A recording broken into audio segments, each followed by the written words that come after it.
ao encontro da rábida desconhecida memória com milhões de anos para contar. A Serra da Rábida e o território adjacente são reservatórios de conhecimento, patrimônio e histórias por contar. A vida na Rábida desenvolve-se em estreita associação com o ambiente que, por vezes, assume estranhas morfologias, como na fenda do Creiro.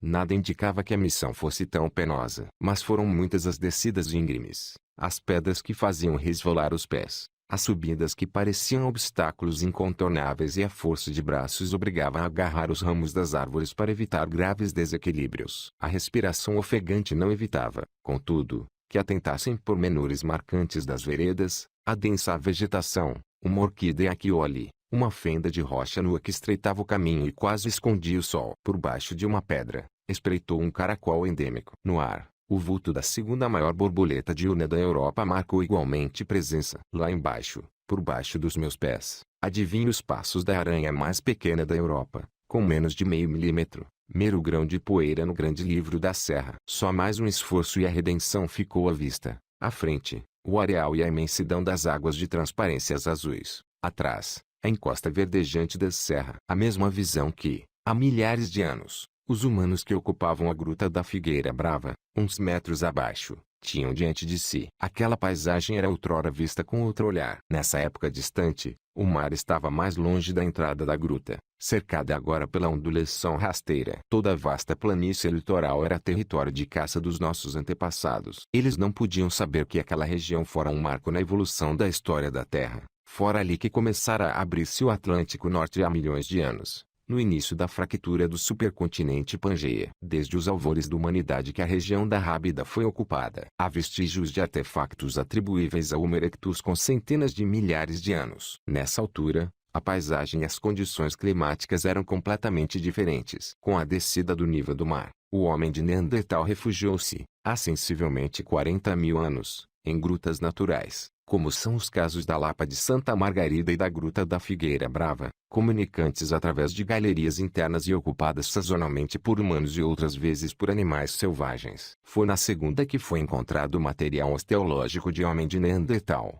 de que se destaca um molar superior. E era ali, pelos contrafortes da serra, que estes grupos de caçadores-recolectores gravitavam, errando pelas praias, abrigando-se nas grutas, caçando focas e mamutes e recolhendo marisco. Após o Paleolítico Médio, surge uma estranha lacuna, diz Carlos Tavares da Silva, um dos primeiros arqueólogos profissionais do país e diretor do Centro de Estudos Arqueológicos do Museu de Arqueologia e Etnografia do Distrito de Setúbal. Na realidade, não existe qualquer vestígio do Paleolítico Superior. É um mistério. Se eles existem por toda a Extremadura, por que não na Rábida?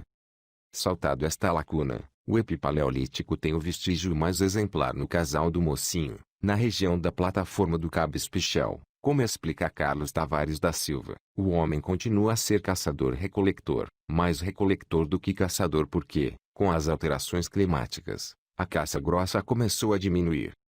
Do Portinho da Rábida aos fundos marinhos, onde ainda sobrevivem cavalos marinhos, toda a fauna e flora estão condicionados pela geologia da Rábida e pelo clima. Na transição para o século XX, o poeta, jornalista e arqueólogo Arronches Junqueiro escreveu: algas colossais contorcem-se no fundo, como serpentes gigantescas. A vastíssima baía do Portinho, sob a enorme abóbada do céu, esmaga-me de grandeza e majestade. No Mesolítico, as ocupações começaram a fixar-se nas margens dos cursos de água e, com a emergência do Neolítico, surgem as primeiras comunidades de agricultores. Começa-se a criar gado. Por volta de finais do quarto milênio antes de Cristo, o Neolítico atinge, com a revolução dos produtos secundários da criação de gado, o período máximo de desenvolvimento. Como o define Tavares da Silva, considero esta época tão importante como a Revolução Industrial do século XIX.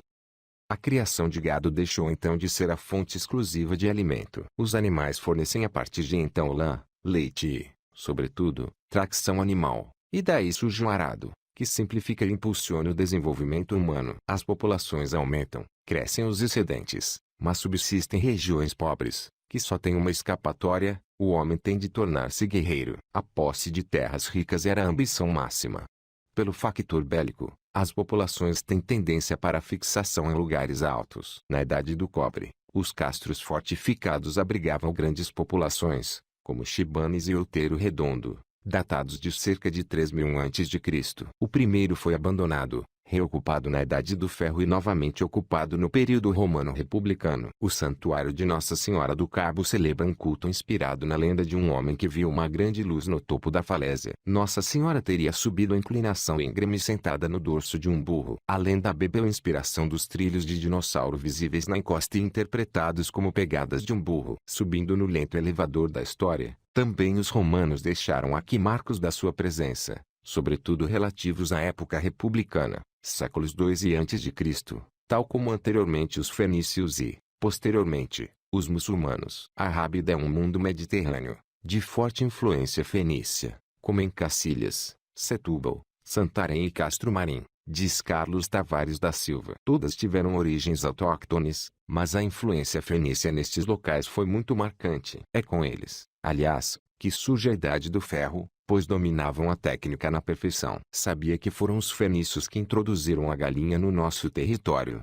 Pergunta com um sorriso. Nem só de ruínas vive a região. Toda a serra é rica em fauna e flora, como atestam os estudos dos naturalistas dos séculos XVIII e XIX. A vegetação é abundante, a floresta cerrada e a flora adaptou-se ao clima, a maresia e a especificidade das falésias. Concentram-se neste território cerca de 1.400 espécies vegetais, que correspondem a 40% da flora portuguesa e menos de 1% da área vegetal do país, explica a diretora do Jardim Botânico da Ajuda, Dalila Espírito Santo, e o investigador do Instituto Superior de Agronomia Pedro Arsénio. Há duas espécies endêmicas, a Convolvulus fernandezii, ou corriola do espichel, e a Euphorbia pedrooi, o trovisco do espichel, que, não sendo abundantes, têm uma localização que se restringe a apenas 6 zonas da serra, algumas em aparente contracção, elucida Pedro Arsénio.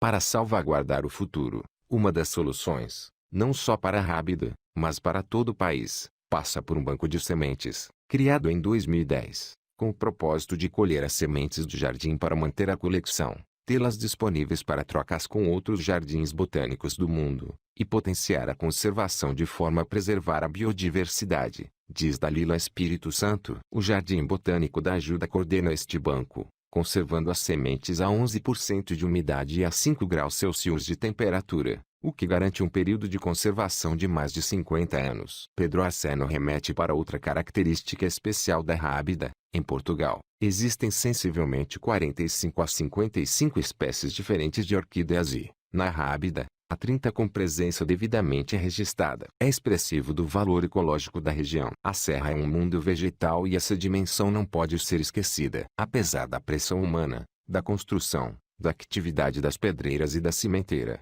alguns hectares de mato testemunham uma Rábida prístina, cápsula do tempo já passado e laboratório vivo da evolução a uma escala mensurável. Imagine-se a bordo de uma nave espacial a orbitar a Terra e suponha que tem capacidade para recuar 250 milhões de anos. A perspectiva disponível seria de uma massa terrestre uniforme que se encontrava rodeada por mar e com uma baía gigante. A Terra, então, era o supercontinente Pangeia, o Oceano Único Pantalassa, com uma enorme baía, o Mar de Tétis. Aproximemo-nos. Façamos zoom sobre a atual Ibéria, mas não a encontramos. Simplesmente, ela não existe, pelo menos tal como a conhecemos. Nessa época, encontrava-se no coração do Pangeia e apenas a atual costa sudeste espanhola era banhada pelo Mar de Tétis. Nas eras seguintes, a Terra foi construindo a sua própria história. Pangeia começou a fracturar-se, os continentes formaram-se e, ao mesmo tempo, iniciaram a deriva, afastando-se e colidindo ao longo de milhões de anos. Nestes movimentos, a nossa Ibéria esteve umas vezes colada ao norte de África, outras ao sul da Europa. As genetas e outros carnívoros usam a vegetação como refúgio. José Carlos Kluberg,